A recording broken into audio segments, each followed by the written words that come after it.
Welcome back to Sunday Vibes, one and all. This is the show where we answer your questions while sat in a pub. The first one, the main one, was sent in by Harrison Davis, 97. He says, who's the most underrated team in Champions League this season, lads?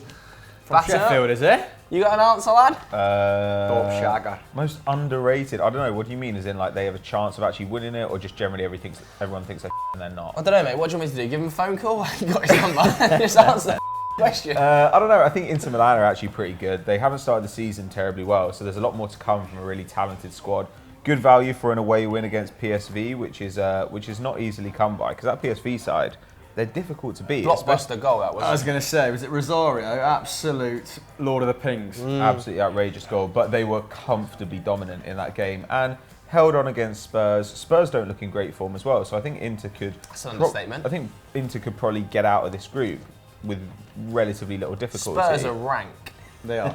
They're absolutely rancid At the same time, they're the only team who haven't played PSV yet, so they could easily roll PSV over twice and beat Inter at home. Like I would have said, probably going into the competition, like pre-season, Spurs could have been one of the underrated teams. Last season, Spurs I were now the think perfect overrated. answer for this question, weren't Yeah. they? Because no one realised how kind of strong they were over two legs by that point. This season, different kettle of fish. Vile last night against Tottenham, against Barcelona. Should have been 6-2 if Luis Suarez, shot like he shimmied. Yeah, he shimmies like an absolute street. Absolute hips on the guy. Messi had 6 shots last night. 4 of them were on target, and the other 2 hit the post. And did you see Pochettino say after the game, Messi didn't have a chance?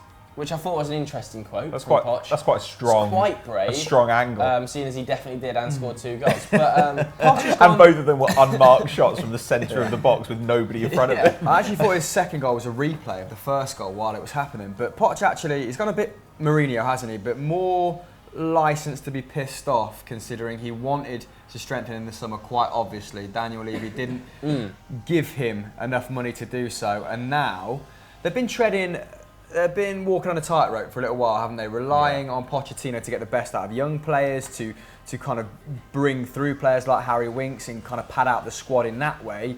But the Pochettino experiment, let's call it, or his tenure, the straw is very nearly breaking the camel's back. I think it's okay. I don't think it's quite a level where he's going to leave yet. If he's not given funds in January, I think he'll be considering his future. What more can he do with his current crop of players? He can't. And there's your title. Just as worrying as the midfield, though, for me, is like the defensive issues. They're all over the place at the back. It's like last season's brilliant work that he put in place of that back three and the movement between Davinson Sanchez and Vertonghen and Alderweireld, and how Kieran Trippier was utilised with Aurier as a wing back. It's all gone out the window. It's all gone out the window in 3 weeks. Vertonghen is the huge miss there. He was Mr. Reliable. He's the guy that was stitching together all these appearances while Toby Alderweireld kind of dipped in and out of the side because of injury. And Alderweireld, obviously brilliant at certain aspects. Like his distribution is pretty unrivaled from the back in the Premier League, almost Bonucci-esque, isn't it? However, Vertonghen seems to get the best out of Davinson Sanchez. He seems to be the leader in that back line, and without him, Davinson Sanchez is a sort of vastly inferior player. So it's kind of a domino effect. Well, I think it worked last season, having a back three, because when the fullbacks pressed extremely high, Davinson Sanchez has the athletic ability to cover into the fullback slots when balls are played into that zone. When it's a back two, and there's often 3 forwards running at the back two, Sanchez, for me, sometimes his decision making isn't the best in that situation. Steps out, doesn't it? Yeah, steps out at the wrong time. There's not a lot you could do in that situation though. If they're coming against you 3-on-2, then there's not a lot really that Sanchez can produce. Yeah, you might be right. They've replaced Kyle Walker at right back, and Trippier hasn't got the recovery pace of Kyle Walker. So it's always, I feel, like 2-on-3, 3-on-3. And Ben Davies on the other flank, not the quickest either, is he? No. So I do feel for Davinson Sanchez in that regard. Toby Alderweireld doesn't look entirely fit either. And also, the central mid, like I often think in a back three, the central midfielders, or the defensive midfielder, whoever he is, often fills in those full-back slots. You see them drop in. It happened a lot of Pep Guardiola and Fernandinho. He moves into that area when they play a back three. Yeah, Dyer drops out to the right rather than between the centre-backs. Exactly, and sometimes I feel like that is also detrimental to Tottenham's shape. When Dyer drops into a full-back area, I find it so easy to play through the midfield.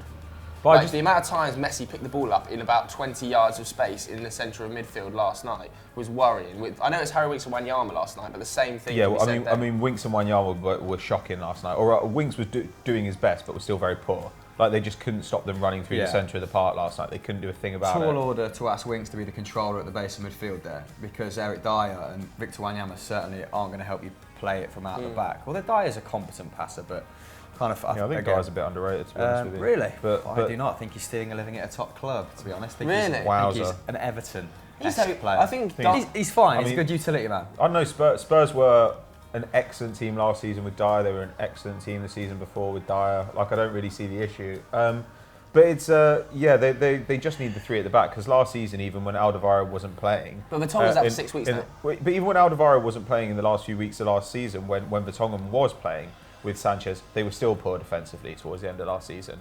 Like, it's not just an issue of Vertonghen being missing. They were bad at the end of last season defensively too. So you were right last night when we were doing the watch-along, saying basically that they need to move to that three at the back. Get the three back. That will help. But frankly, the midfield is just woeful. They don't have the legs. Very exposed on that right-hand side, aren't they? Yeah, I completely agree as well. But I don't know whether it's terminal enough for Poch to want out yet. Even in January, if you didn't get the January, if you didn't get the budget, I still think they'll get another season out of him. But the only reason that I think top jobs beckoning, mate. Lopetegui off to a slow start. Lopetegui, Real Madrid could definitely be a tempter for Poch. He's obviously not going to go to Barca. Yeah, but PSG have just, I don't think Tuchel will go after a year. He'll probably do his 2 years there. But if Kovac were to go, if Lopetegui were to go, if Allegri got bored and decided to leave Juve, that would be a really fun signing. If Jose goes, please. So I don't know why he'd leave Spurs for United. Should we go back to the question in hand? Have you got any other clubs you think are underrated in the Champions League? Ajax obviously fared very, very well against Bayern the other day. Ajax are a fun team to watch, aren't they? Especially when they play Dusan Tadic as a false nine. And at times... You look like an absolute baller against Bayern. 100% to go from Southampton. Such a good player, I can't believe Southampton sold him for as little as they did in the first place. But was it 13, 14? Yeah, something like that. But the fact that he was able to drop in front of that Bayern Munich front defensive two, I think it was Boateng and Hummels in that game, he was wreaking havoc. Yeah. They did not know whether to go with him. Javi Martinez didn't know whether to track back and sit on him, because then Hakim Ziyech got more space. I think it was David Neres on the left-hand side as well. Him and Tadic were pulling out and kind of teaming up on Joshua Kimmich, and he was having a nightmare time. Joshua Kimmich, he was getting pulled all over the place. And when he got separated, Hummels and Boateng simply didn't have the legs. Ziyech was in the mood, wasn't he? When you've got Tadic as an outlet, that bodes.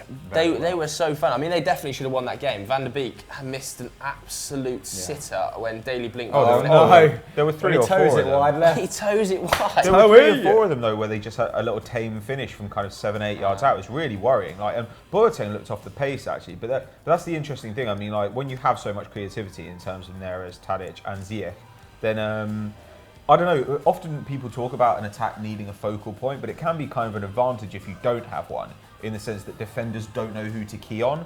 So the goal actually came from Tadic moving out, Mazraoui running into that space, and nobody knowing whose man he was. Where did Mazraoui play, on the right? He started kind of on the right, but then he ended up in the 9 position half the time. Because I was looking, when Ajax lined up, I thought their midfield's so immobile.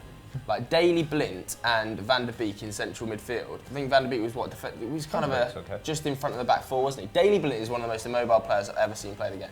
Yeah, but he's got good match intelligence, man. He's a really good passer. Super smart player. But I'm expecting Bayern Munich to run all over that midfield three. And a person commented on the live stream yesterday saying, "What do you think of Bayern Munich's midfield?" I'm not sure about it. Especially since they've lost Vidal. Yeah, massively. Vidal was unbelievable. Thiago Alcantara, you can't guarantee minutes from. Javi Martinez, you can't guarantee minutes from. It's 2018 and they're aging badly. And their starting wingers are still Ribery and Robin. Yeah. Like, what is going on? Goretzka's coming off a poor season at Schalke, though he'll be a good signing alongside. Toliso's obviously out with his cruciate injury. Renato Sanchez has got a rank record recently. Although he did score his Champions League return when they played Lisbon. Tolisso was actually holding that midfield together at various points throughout last season, and he looks like he's going to be a source. So do we expect Bayern to spend big in the summer? Well, it feels like they've been saving. They've been accumulating money for quite some time, doesn't it? And we've reeled off kind of a few possibilities in the past, haven't we? You know, Robert Lewandowski moving, coming in for a winger. But yes, I think going back to that Ajax side, my favourite stat of the week, which I've mentioned on 2 shows already so far, so apologies for recycling this, but well worth it. Ajax, only the 5th team in 10 years to have 5 shots on target in the Champions League at the Allianz. That's how loose that game was. It was getting beyond Bayern by the final whistle. And who's the manager? Nobody knows him. Ten Hag, is it? Ten Hag. He was coaching the B side, and he was he had a really good record at Utrecht as well. I think he had like a 55% win percentage at Utrecht. Bayern's reserve coach as well, wasn't he? Yeah, Bayern too, and he had his goal difference across 2 seasons was like a plus 98. Yeah. At Bayern, his second. I don't know who they're playing. Imagine Bayern's reserves. Robin dipping into the reserves when he's coming back from injury and just scoring 15. Absolutely ridiculous. So we've got Ajax. We've got, who did you say? Inter. What other teams are even left available? I reckon Napoli are up there. Yeah, and underrated for the title. I mean, Atleti are always contenders, especially seeing as the final this year is at the Wanda Metropolitano. They'll certainly want to get there. And they are horrible to face over 2 legs. Even when they're shit in the league, even when, you know, like they're underperforming. So last night, the combination between Griezmann and Diego Costa was looking filthy. It was really good. Diego Costa was causing absolute havoc. They always find a way to stay in it, don't they? Yeah. Just to stay in everything. Also, Lyon. I think a bit suspect defensively. They're good fun though. I think Napoli more so than Lyon. Really impressive against Liverpool last night to keep a shutout against this Liverpool side. Not just a shutout, for Liverpool not to register a single shot on target is a massive achievement given their start to the Serie A season and how porous they've been domestically. I think they've conceded 13 goals already so far. 10 goals. Scored 13, conceded 10, but 3 of those were against Juve, 3 against Sampdoria, which is a bit of a slip. So they've not been totally out of whack since. But, I mean, second choice left back. Is Gulan back yet? What's happened to Gulan? Because it was Rui at left back. He created the most chance on the pitch, to be fair to him. But I don't remember seeing much of Rui in recent times. I think he started at Empoli. He's not been their first choice for a little while now. I think he had a season at Roma as well. George choking there in the background. But who else? I mean, Insigne, if they can get more goals out of him this season and Mertens can maintain a level, then I think no one should underestimate them. I know Sarri's gone, but they've changed a bit. They look a little bit more robust. Yeah. They set with a 4-4-2 last night. Alan was usual sort of physical self, 5 tackles, 3 blocks, 95% pass accuracy. If him and Hamzik can keep dovetailing nicely together, and you know Koulibaly keeps being one of the best central defenders in Europe, Mertens keeps it up with the goals, then they could go far. I think it's probably a little bit beyond them. I mean, the bench wasn't too bad last night. Yeah. Talents like Zielinski on there, but yeah, people in southern Italy thought they were going to get smashed up by Liverpool on Twitter beforehand, but showed kind of a bit of a more defensive edge. It helps when Liverpool don't turn up. I saw Klopp come out after the game and he was like, "That's completely my fault. That's one of the worst tactical performances I've ever put out." Yeah. Like some of their fans were saying that's the worst performance they've seen under the Klopp. 0.1 expected goals. Unbelievable. Sean Dyche vibes. 4 shots all from outside the box. Obviously weren't helped by the Naby Keita injury early doors either. I think that kind of flew through the game plan. Was that 20 minutes? He's all right now though, isn't he? Yeah, he's fine. I think it was just a back spasm. So we've got Napoli, Inter and Ajax down as our most underrated teams in the Champions League. But who are yours at home? Why don't you let us know and the reason why in the comments below. The next question was sent in by Daniel F. A load of numbers that I'm not going to read out. He says, is there any young players who you think deserve to be on the Golden Boy shortlist? Now, it was announced this week. It's 40 names long, so we're not going to read them all out. But there are some notable absentees. Jadon Sancho not on there. Jacob Bruun-Larsen not on there. Wan-Bissaka not on there. Havertz not on there. Guendouzi not on there. What are your thoughts, boys, on the players that have missed out? Who should make the grade? It's weird of the players who are on there, right? Yeah. Like, I wanna be Edward. how is he on there? Honestly. Edward. What do you mean? What is he doing on there? What is Vinicius Junior doing on there? I mean, that's What insane. is Diogo Dalot doing on there? He's got about 13 professional I didn't even know he'd actually played as a professional. I thought he was just a youth player. He broke through in January into the Porto side. He's had 500 2 minutes appearances and for then United. moved, But What he's on a the player. Golden Boy shortlist. Yeah, but it's just silly, isn't it? Every year. Like, I mean, they should reinvent that more than the Ballon d'Or. This is the thing they should actually reinvent because people pay attention to who these young talents are. But there's only one winner. Well, it's going to be Mbappe, yeah. Has to be Mbappe. It has to be Mbappe. But God, I don't know. I actually think Jacob Brun-Larsen is looking like a really interesting player. Where did they get him from? Didn't know, he's been in their academy since 2015. He came from like Lyngby or something in Denmark. He's 20, Danish international. Or is he a Danish international? He's Danish anyway. And he's so far this season, I think he's played 267 minutes across the league and the Champions League. He's got 3 goals and 2 assists. Knowledge. His shot numbers are great. He's taking about 2.5 shots a game, and I think 2 of those are coming from inside the box. He's creating two key passes, which is excellent for a player of his age. Though dribbling, he needs to stop dribbling for the rest of his life. I think he's attempted 4 dribbles in the Champions League so far, failed with all of them. He's attempted 8 dribbles in the Bundesliga, failed with 6 of them. So maybe this is a guy who should not be taking people on, but it looks like he could be a centre forward. So is he? I have seen none of Jacob Brun-Larsen. He's big. He's a big guy. And is he a target man? Not exactly, because he's kind of coming off the wing. But so for instance, last night he scored a goal from a Jadon Sancho through ball, and what he's great at is just finding that space, like making that diagonal run. And I don't know, I think he probably will turn into an out-and-out centre forward, but they've got a really exciting, fluid attack because everyone there has played on the wings or in attacking midfield at some point. Is he the man starting, or is it because I know that obviously it's Marco Reus, Paco Alcácer, and who's the? Well, Sancho's played. Pulisic has been the kind of Pulisic general starter. Yeah. But Brun-Larsen came on at half time last night. Within 5 minutes, he'd scored, got an assist at the end of the game as well for Reus. He looks like a really, really interesting player. So if they could develop a genuine centre forward without having to go and spend, a huge fee on them, that's really exciting for them. And you look at the young talent in that team at the moment. These are players who could have been Zagadou as well, the 19-year-old centre back. He played last night, and he looks like a veteran. Well, Kanji I think is too old. I think he's 23, so he can't play. He's not eligible for the Golden Boy. But I don't know. They look like they're producing a really exciting new generation with Diallo, Zagadou, Akanji, obviously Weigl still there, Dahoud, Pulisic, Sancho, and Brun-Larsen. And then obviously Jadon Sancho is the man that gets tweeted about all the time. Ridiculous assist numbers, more assists than games, would you say? Than first team starts. Absolutely ridiculous numbers. Another one last night as well. That's 11 in 9. Thoughts on Jadon 11 assists since the start of last season. Thoughts on Jadon Sancho? Yeah, I mean, I think listen, coming on for the last half an hour when defences are tiring is sort of his bread and butter at the moment because of his frightening pace.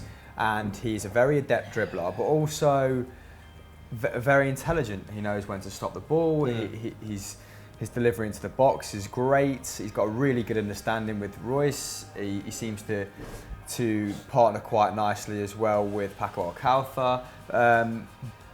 But obviously unsustainable at current, and I'd like to see him get some more minutes, but Manchester City have let one slip through the net there. He looks already, more developed, well-rounded than Brahim Diaz, who's desperate to leave to go on loan to Girona. You have Phil Foden, who is undoubtedly extremely talented, but isn't getting the same minutes Jadon Sancho is, so he's been justified in moving, and his output has been frightening. As for other youngsters that aren't on the, instead of just maybe focusing on who's not on the list, is there anyone just in general that you're excited about watching from across Europe or in England? TAA, he's made the list, obviously. Really good, I think we've all kind of come to an agreement, haven't we? We think he's probably going to be the best, if not the top 3 best right backs in the world in the next few years. I don't know about that. I absolutely love him. There are loads of things that can happen in development, but he looks, right now, he's already one of the best right backs in the league. Unbelievable player. Just so aggressive. That's what I love about it. Just he's unbelievably aggressive. And the fact that he takes free kicks as well from right back.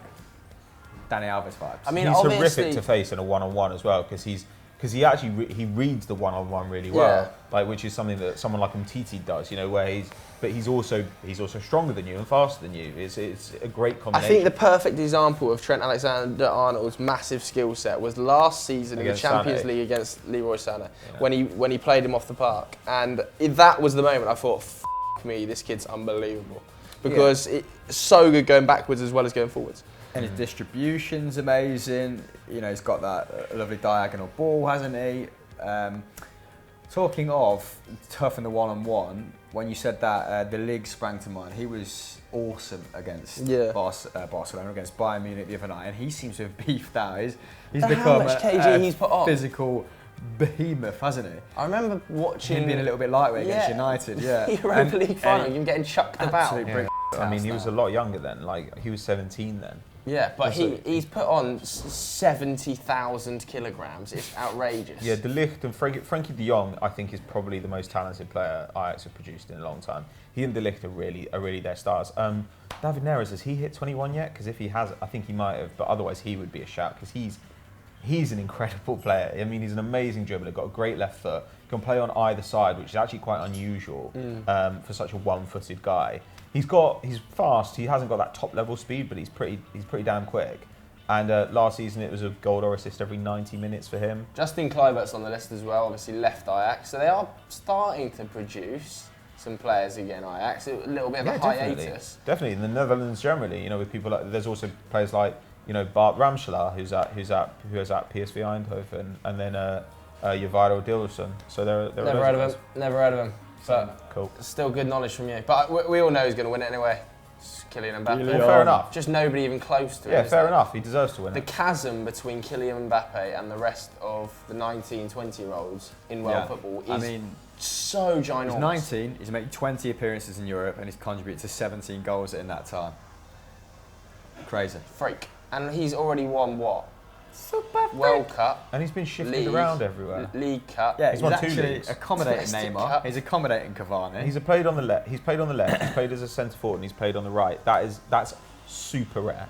Like, how often do you think of a guy who's right-footed but plays on the right and still scores a ton of goals? That's actually pretty rare. And he's just able to do it. Last season, he was out of this world playing on the right. He's second as the most productive striker behind Piatek, who, I mean, he's 23, so isn't really part of this conversation. The striker at Genoa, he's running hot. who has kind of captured the imagination at the minute, the first striker to score 10 goals in Europe's top 5, from Europe's top 5 leagues in all competitions. He's taken 4.3 shots per 90 at the moment, and this bodes well for a team like Genoa, who only scored 33 goals last season. I think subsequently they signed 5 strikers, including Lapadula from Inter Milan, to try and facilitate change. I'm not sure if that's going to come about, but Piatek's made a great start, and he's kind of one to watch. He's been an interesting story at the start of this season, but we took a look at his expected goal numbers, didn't we? And they kind of point towards someone who can contribute towards a goal every 2 games at current. So even if his form kind of plateaus, he looks like he could be quite a useful player, and he might get a move, sooner rather than later. So, interesting player from Serie A, but over 23, Kylian. So it doesn't relate to the question. And Viva Kylian, because you're a freak. Quick fire questions time now then. The first one was sent by King of FD.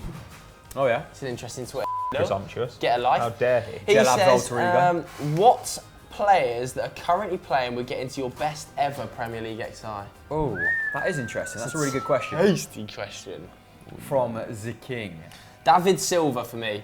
Probably gets close. I think De Gea is the only nailed on one.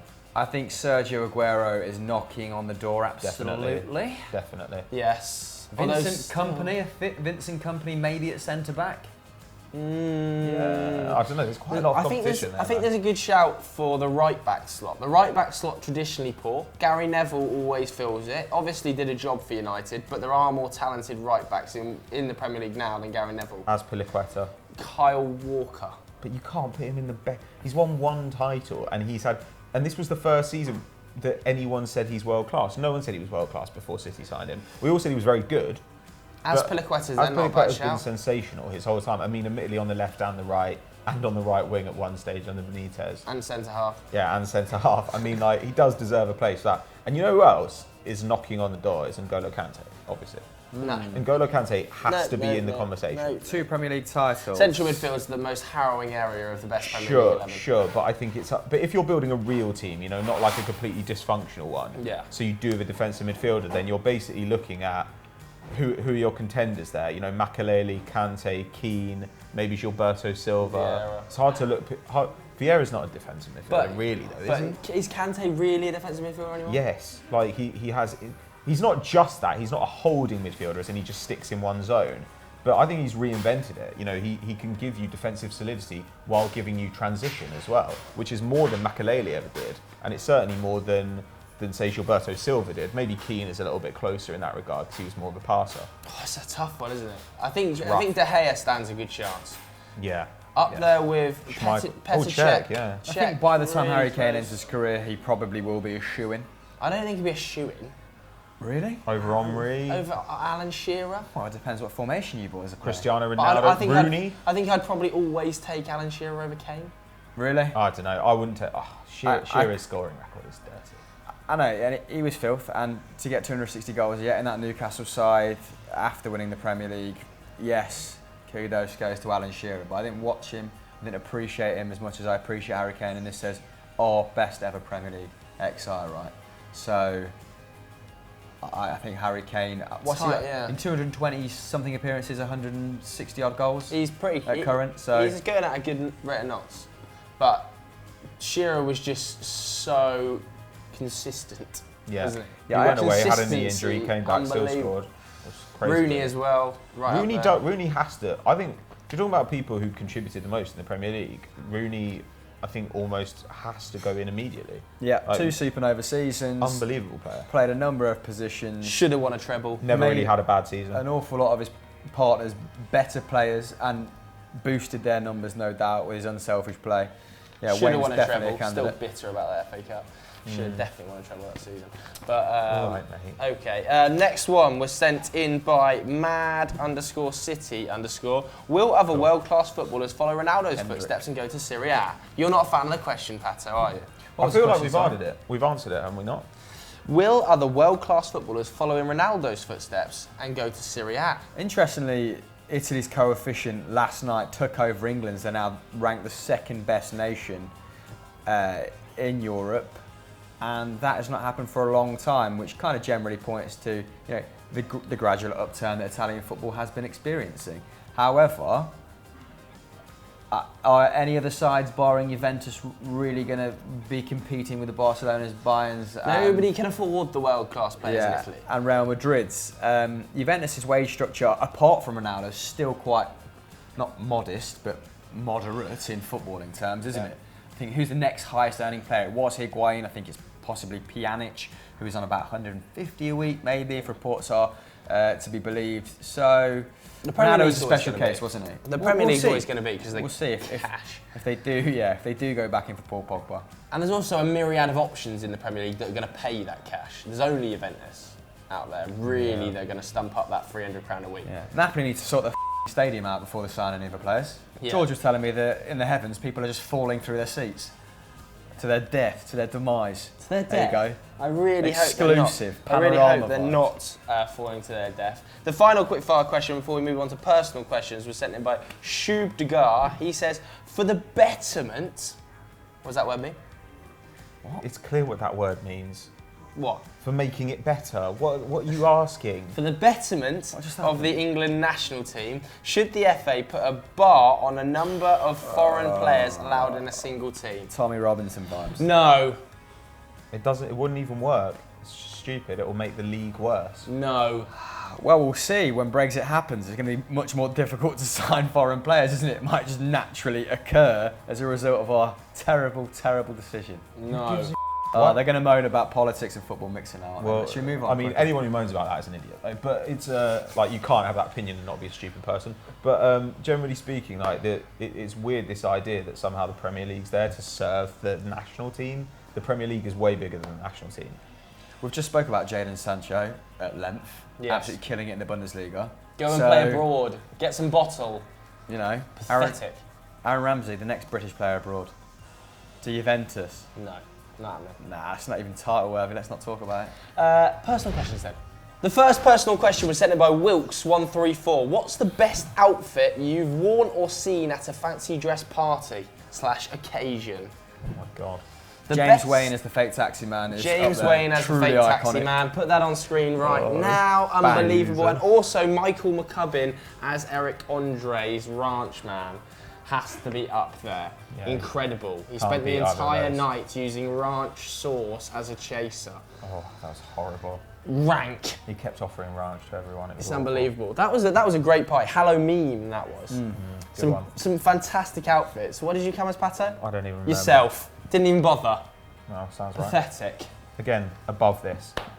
We still didn't find out where the dildo went that James Wayne was wearing. We actually, James Unaccounted for. James Dildo gate. bought a dildo, never found. Should have put a tracker on it. Hashtag dildo gate. James Twitter has the next one. If Football Daily could be based anywhere in the world, where would you want it to be? Based. Based, the offices. I mean, it's a city. London's pretty hard to beat, isn't it? The underground, immense in comparison to other capitals. I'm just being pragmatic here, Expected trains, Pato? How many a minute? Expected trains. Jesus. Um, Oh my God. maybe New York? It's so far away from everything going on in football, though. That's the problem. Yeah, I like London, man. But, I mean, if we're talking about... It'd be a nice place. Where It'd be would an a- interesting place to Where live. would the best second office be? Where would you like to branch out to? LA. Not necessarily being based there. LA. Even less useful. Yeah, nothing No. really. Mate, you need a car in LA, it's very sparse. That's all right, I can't drive, I'll get an Uber. Why LA? Because you watch Entourage? No, because I've never watched Entourage. Good. But Journalist. I just think Let's bang up that's, your street. for where we are, for the platforms and the market we're serving, that's the real hub. Oh, you want to get serious now? Interesting. I think, well, Miami's a hotbed, isn't it, of football in the States? Not in terms of Have football, soccer I'm just over talking there, in terms Beckham's of new YouTube. club. If we're talking about a hotbed, Twitter, why go to the Snapchat, States at all? I Instagram. mean, like, go to South America. Like, Who wants to set up base in South America? Well, anybody who wants to cover football, like, what are we really talking about? Like, the American football market as being tremendously exciting. No, I'm not talking about that. Or I'm is- not we should go to America. I'm saying Imagine the living only in reason Miami. we should be in LA. Miami's awful. There's no culture there. It sucks. Wow, You're saying that's not LA true. That's just an awful because that's statement. where It genuinely is. a lot of YouTube stars are based. Yeah, You're more thinking because of with- Silicon with Valley. I'm thinking business more mind. of a You want to business live acumen. in that house with I'm the thinking- Paul brothers. No, I don't. Those two. I'm thinking. Let me get you more money, Patrick, because it's I would going to lo- I happen would in love LA. that. I Exactly. would So love that. shut That'd your be mouth then. You're the worst child in this class that I'm teaching. Oh God. Oh, get off your high horse, Patrick. Ridiculous. You just don't like it because you're below me. Right, the next one was sent in by Freens. He says, what was your passion other than football growing up? That's a pretty good question. That is a good question. Mine was rugby Yeah? and cricket were my two. No, you're a bit of a Rugby, all-round sportsman, aren't you, mate? Love rugby. Rugby to watch. You've actually said... Right up there. Are you going to out yourself? I Sometimes enjoy rugby more than football. The pinnacle of rugby. Yeah, I actually enjoy watching rugby more than I do football. No, fair play. You said it. I mean, not fair play. I think that's a despicable statement. And rugby is a Tory sport, but I can't see where you're coming from. Actually, you need to understand the rules of rugby to appreciate rugby. I've watched it with people who get it, and I've enjoyed it more as a result. Yeah, But- so good. Rugby's so good to watch. I love rugby. Love watching International rugby, particularly. I don't really like club rugby. Yeah, Six Nations is alright. But Yeah, I Mine love was both. the Rugby World Cup is sensational. Yeah. And sevens are actually really fun as well. Bit of a swimmer. I like swimming. Swam county Are level. we only doing sports? Swimmer.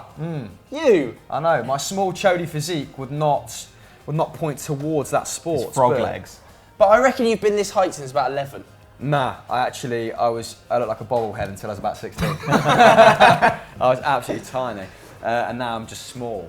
So, what else? Hobbies? Did you say? Or passions? Passions. Passions. You've got a bit of a passion for film. Filmmaking. You're right.